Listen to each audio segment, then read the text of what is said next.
Hello everyone, मैं संध्या वर्मा आपका स्वागत करती हूँ हमारे यूट्यूब चैनल शिक्षक परिवार में। आज हम डिस्कस करेंगे श्वसन तंत्र यानी रेस्पिरेटरी सिस्टम।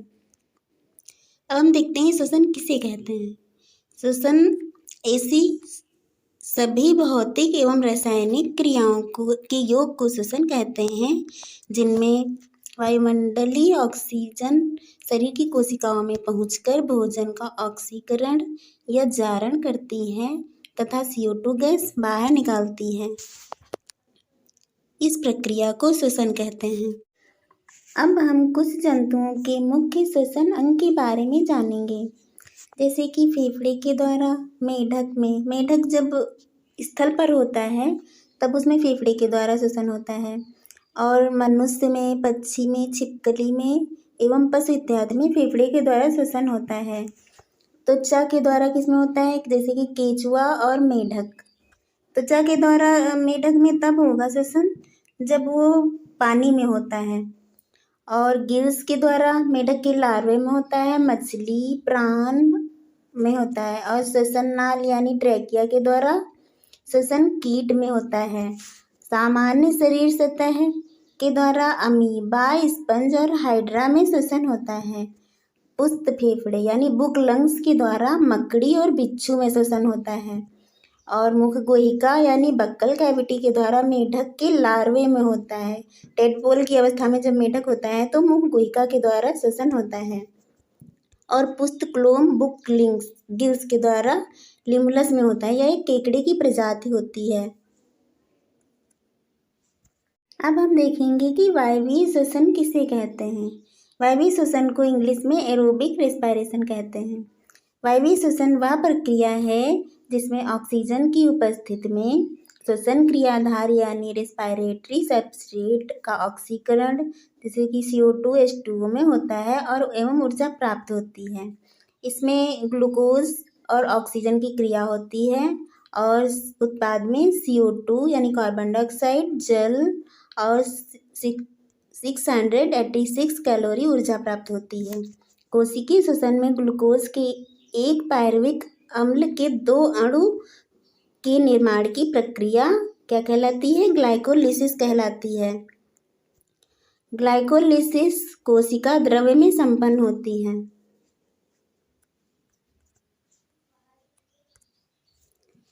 यूकैरियोटिक सेल में एक ग्लूकोज के पूर्ण ऑक्सीकरण से 36 ATP ऊर्जा प्राप्त होती है।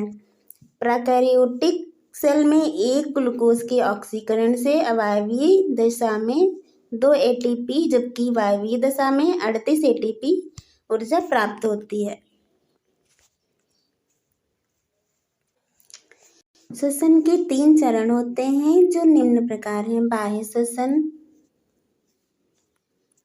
अंतः श्वसन और कोशिकीय श्वसन।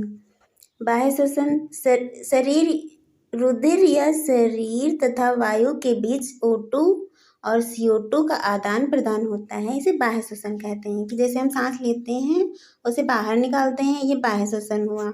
और अंतः श्वसन में रुधिर तथा ऊतकों या कोशिका के O2 तथा CO2 का आदान प्रदान।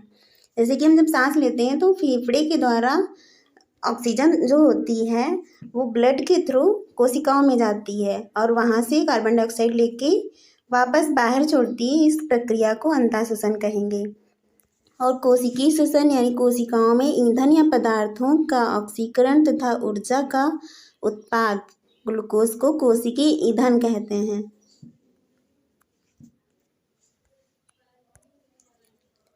अवायवीय श्वसन किसे कहते हैं, इसको इंग्लिश में एनारोबिक रेस्पिरेशन कहते हैं। यह प्रक्रिया जिसमें ऑक्सीजन की अनुपस्थिति में श्वसन क्रियाधार रेस्पिरेटरी सबस्ट्रेट का CO2 एवं एल्कोहल में अपूर्ण ऑक्सीकरण होता है।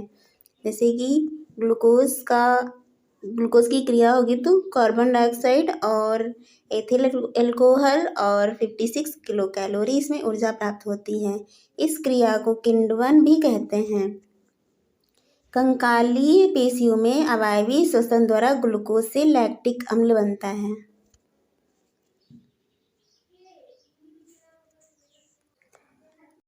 अब हम मानव के श्वसन तंत्र के बारे में जानेंगे। Respiratory system of man.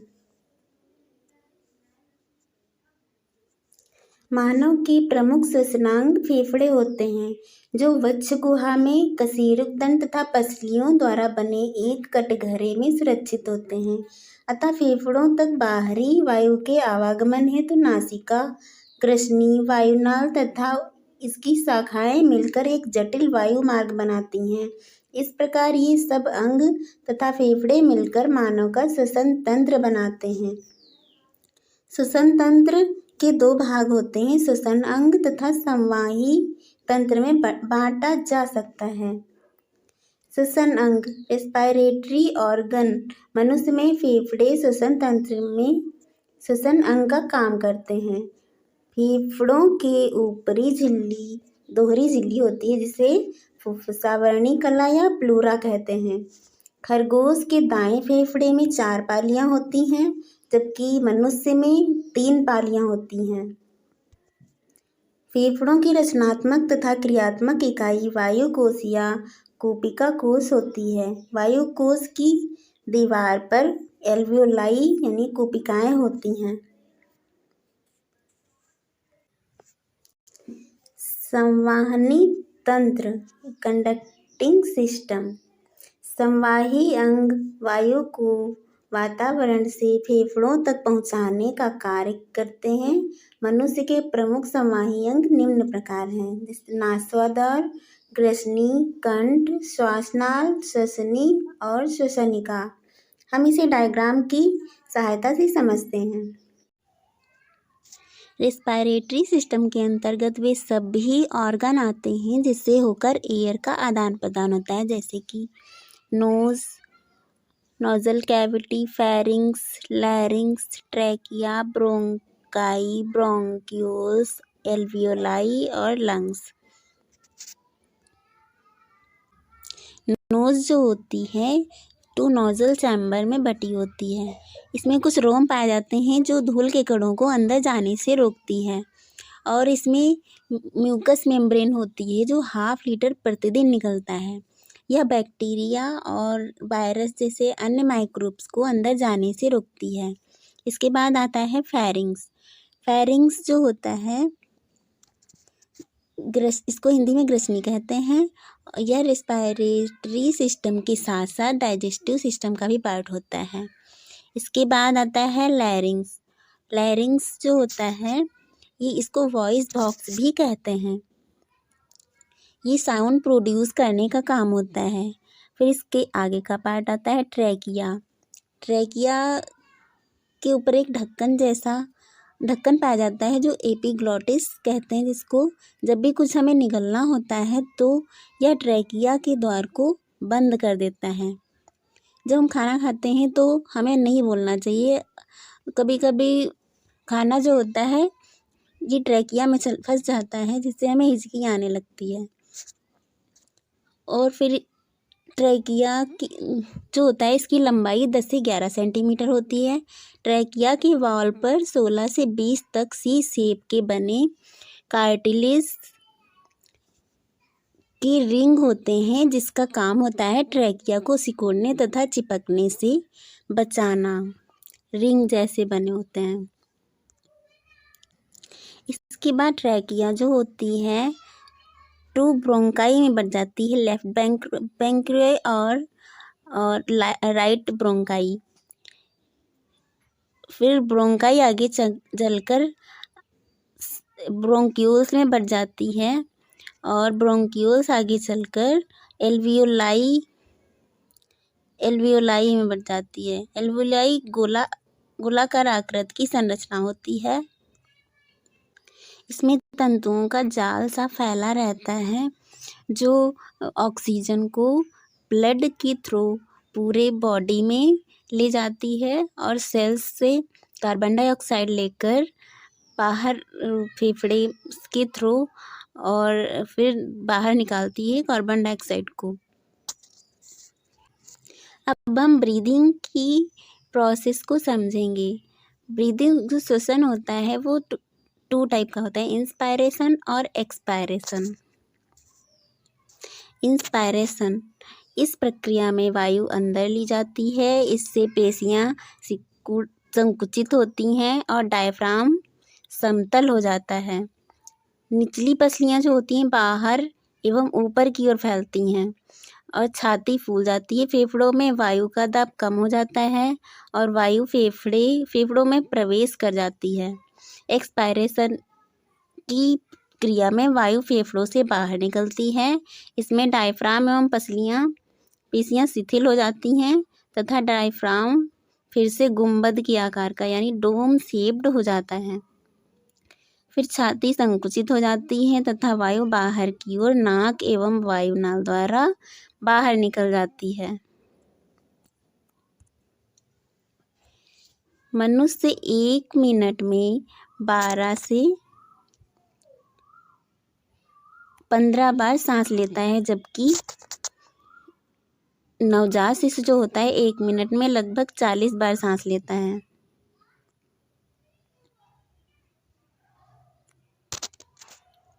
सोते समय श्वसन की दर सबसे कम होती है। मनुष्य में वायु का मार्ग इस प्रकार होता है, जैसे नॉस्ट्रिल के द्वारा हम वायु को ग्रहण करते हैं, फिर उसके बाद कहाँ जाती है वायु? ग्रसनी में जाती है, फिर लैरिंग्स में जाती है।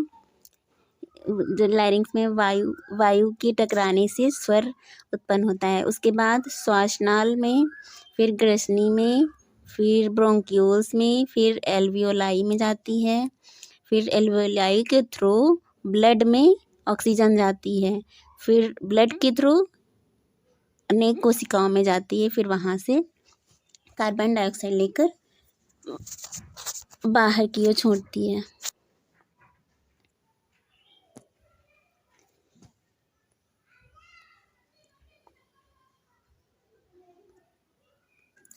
अब हम श्वसन भागफल यानी इसका सूत्र देखते हैं। श्वसन भागफल का सूत्र होता है उत्पन्न CO2 का आयतन और ग्रहण की गई O2 का आयतन।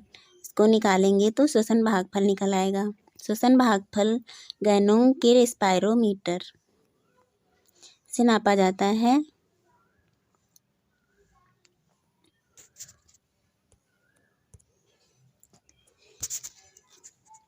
ब्रीदिंग की प्रोसेस में यानी श्वास में प्रयुक्त वायु का संगठन, इसमें अंदर ली गई वायु नाइट्रोजन 78% होती है, ऑक्सीजन 81%, कार्बन डाइऑक्साइड 0.3%, और जब बाहर निकालते हैं तो नाइट्रोजन जो होती है 78.09%, यानी नाइट्रोजन पूरी की पूरी बाहर निकल आती है, और ऑक्सीजन जो होती है 17% होती है, और कार्बन डाइऑक्साइड जो होती है वो 4% होती है। जब हम वायु को बाहर निकालते हैं तब कार्बन डाइऑक्साइड 4% रह जाती है और ऑक्सीजन 17% रह जाती है।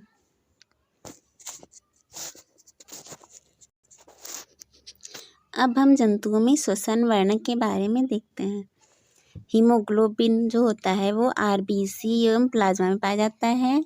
इसमें धात्विक समूह लौह होता है। इसका रंग जो होता है वो लाल होता है। इसका रंग लाल रक्त का रंग जो लाल होता है वो किसके कारण होता है? हीमोग्लोबिन के कारण। इसमें जंतु जो होंगे वो सभी कशेरुकी, एनालिडा और मोलस्का आएंगे। हीमोसाइनिन जो होता है वो प्लाज्मा में पाया जाता है। इसका धात्विक समूह तांबा होता है। इसका रंग जो होता है वो नीला होता है। यह अधिकांश मोलस्का और आर्थ्रोपोडा में पाया जाता है। हीमो एरिथ्रिन या RBC में पाया जाता है और धात्विक समूह लौह होता है। इसका रंग लाल होता है। ये कुछ एनालिडा में पाया जाता है। Haemo erythrin. फ्लोरोक्लोरिन यह प्लाज्मा में पाया जाता है। इसका धात्विक समूह होता है तांबा। इसका रंग जो होता है वो हरा होता है। यह कुछ एनालिडा में पाया जाता है।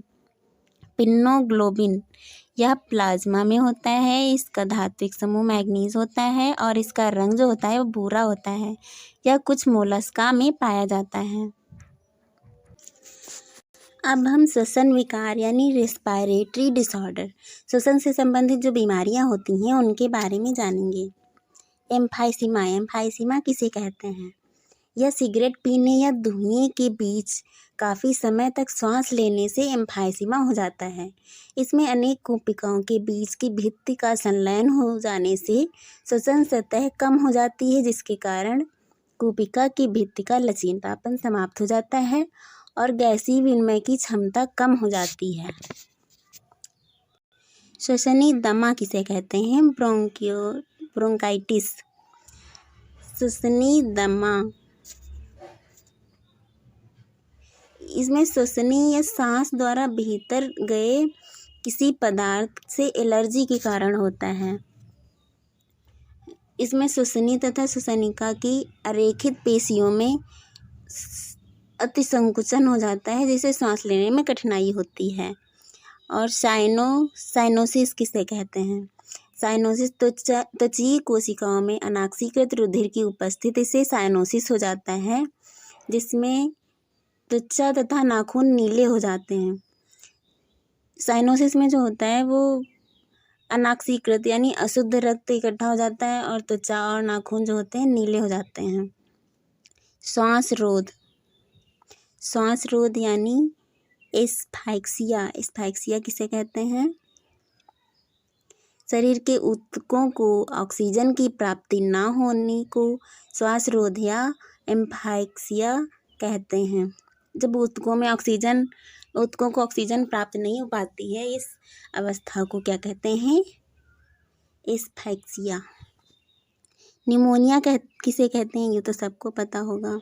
निमोनिया में फेफड़ों के वायु कोषों में शोथ हो जाता है तथा वायु कोषों तथा श्वसनिका की छोटी शाखाओं में WBC तथा तरल एकत्र हो जाता है। एल्वियोलाई जो होती है उसमें WBC यानी म्यूकस जो होता है जम जाता है, जिससे सांस लेने में कठिनाई होती है। इसी को निमोनिया कहते हैं। इससे सांस आने लगती है। छोटे बच्चों में ज़्यादा होता है। और फुफ्फुसीय तपेदिक यानी पल्मोनरी ट्यूबरकुलोसिस किसे कहते हैं? इसमें माइकोबैक्टीरियम ट्यूबरकुलोसिस यानी TB, इसको TB की बीमारी सुनी होगी ना। इसमें बैक्टीरिया जो होता है माइकोबैक्टीरियम ट्यूबरकुलोसिस होता है। जीवाणु फेफड़ों तथा प्लूरल कला को नष्ट कर देता है, जिससे श्वसन गैसों का विसरण रुक जाता है।